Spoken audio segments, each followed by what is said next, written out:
Bạn đã bao giờ nếm thử một giọt nước mắt chưa? Giọt nước mắt buồn bã ấy lăn dài từ khóe mắt.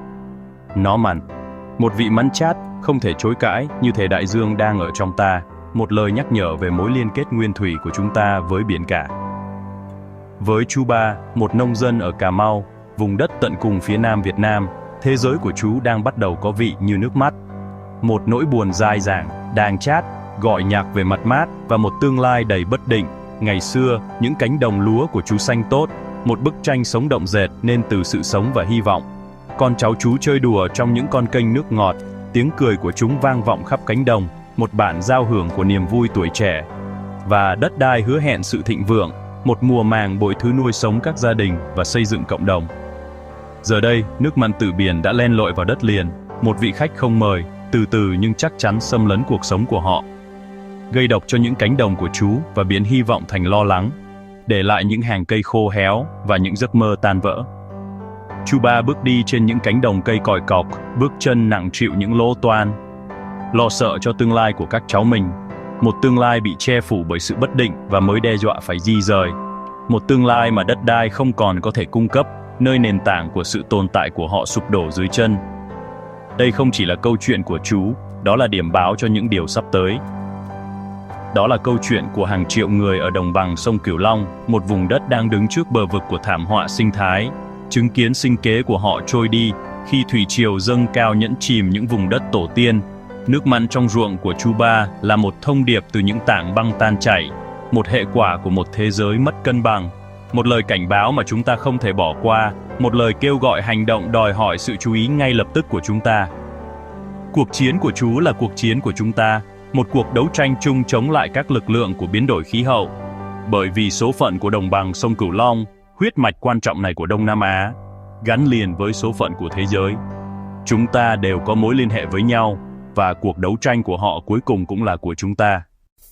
Hãy nhắm mắt lại một lát, hãy tưởng tượng Bắc Cực, một vương quốc trắng rộng lớn, dường như vô tận, một cảnh quan hoang sơ ngủ trị trên đỉnh thế giới của chúng ta. Hãy hình dung quy mô khổng lồ của nó, vẻ đẹp hoang sơ trải dài đến tận chân trời. Đây không chỉ là một bức tranh đẹp, nó là máy điều hòa không khí tự nhiên của trái đất, một thành phần quan trọng trong hệ thống khí hậu của hành tinh chúng ta. Trong hàng thiên niên kỷ, lớp băng biến dày này đã trung thành phản chiếu nhiệt lượng mặt trời trở lại không gian, hoạt động như một tấm gương khổng lồ. Quá trình này đã đóng vai trò quan trọng trong việc giữ cho hành tinh của chúng ta mát mẻ, duy trì khí hậu ổn định và đảm bảo sự cân bằng tinh tế cho các hệ sinh thái trên toàn thế giới.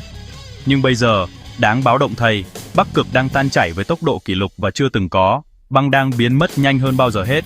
Mỗi năm, chúng ta chứng kiến ngày càng nhiều băng biến mất, một dấu hiệu rõ ràng cho thấy hành tinh đang gặp nguy hiểm. Lớp băng sáng, phản chiếu đang được thay thế bằng nước biển tối màu. Nước tối màu này hấp thu nhiệt lượng mặt trời nhiều hơn đáng kể, càng đẩy nhanh quá trình tan chảy trong một vòng lặp phản hồi nguy hiểm.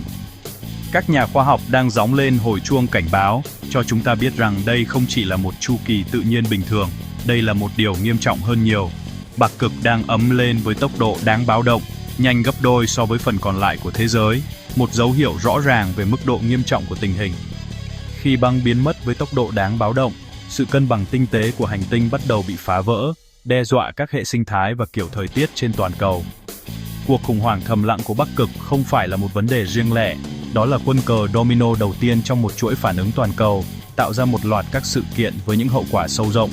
Băng tan chảy chắc chắn dẫn đến mức nước biển dâng cao, đe dọa các cộng đồng ven biển và hệ sinh thái trên toàn thế giới. Điều này cũng gây ra sự thay đổi kiểu thời tiết ở khắp mọi nơi, dẫn đến các hiện tượng thời tiết cực đoan và khó lường hơn, bao gồm cả ở Việt Nam. Điều quan trọng là phải hiểu rằng những gì xảy ra ở Bắc Cực không chỉ dừng lại ở Bắc Cực. Nó có ý nghĩa sâu sắc đối với toàn bộ hành tinh.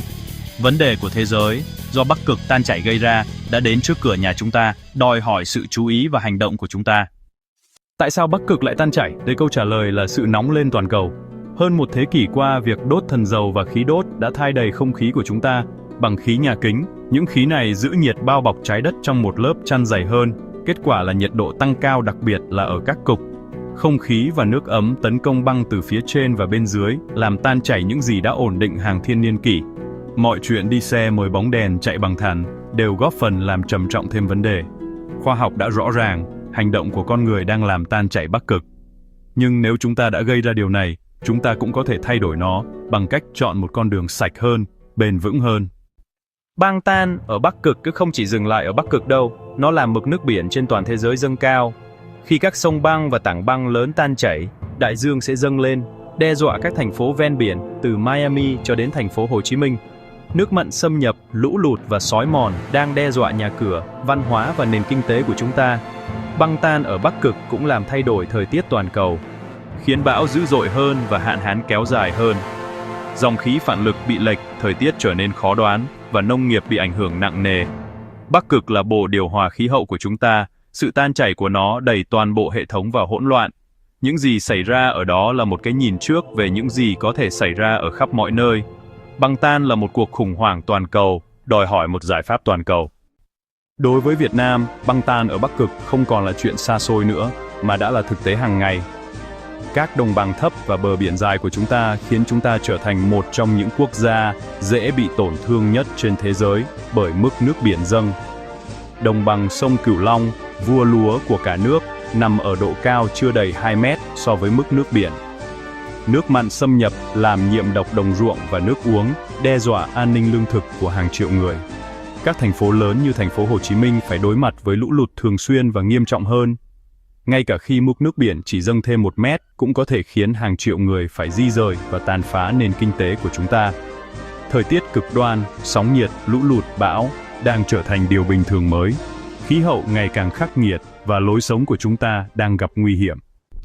Dữ liệu đã rõ ràng tác động của biến đổi khí hậu đang hiện hữu và ngày càng tồi tệ hơn. Nếu mực nước biển dâng lên 1 mét, gần 40% đồng bằng sông Cửu Long có thể bị nhấn chìm, khiến hàng triệu người phải di rời. Nước mặn giờ đây lặn sâu vào đất liền mỗi năm, phá hủy mùa màng và khiến nhiều gia đình không có nước ngọt để dùng. Ngân hàng Thế giới cảnh báo biến đổi khí hậu có thể khiến Việt Nam mất tới 14% GDP vào năm 2010. Nguồn lực phát triển đang phải chuyển hướng sang khắc phục hậu quả thiên tai và các công trình phòng thủ tốn kém. Di cư từ các vùng bị ảnh hưởng gây áp lực lên các thành phố và làm xói mòn các cộng đồng nông thôn. Thiệt hại không chỉ về kinh tế, mà còn về văn hóa và cá nhân.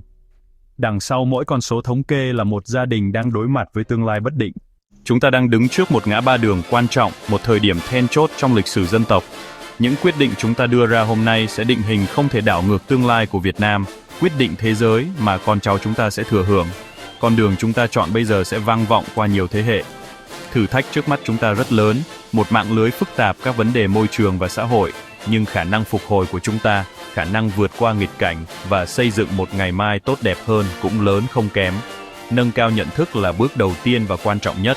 Mọi người, từ học sinh trong lớp học đến các nhà lãnh đạo chính phủ ở Hà Nội, phải hiểu rõ những gì đang bị đe dọa, những hậu quả tiềm tàng của việc không hành động và những cơ hội tuyệt vời nằm trong việc đón nhận một tương lai bền vững. Chúng ta phải nói chuyện cởi mở và trung thực về biến đổi khí hậu.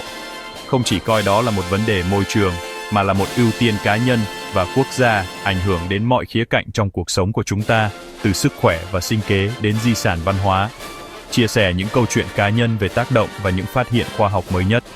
Việt Nam đã đưa ra cam kết mạnh mẽ đạt mức phát thải ròng bằng không vào năm 2050, một cam kết đòi hỏi sự chuyển đổi cơ bản về kinh tế và xã hội của chúng ta.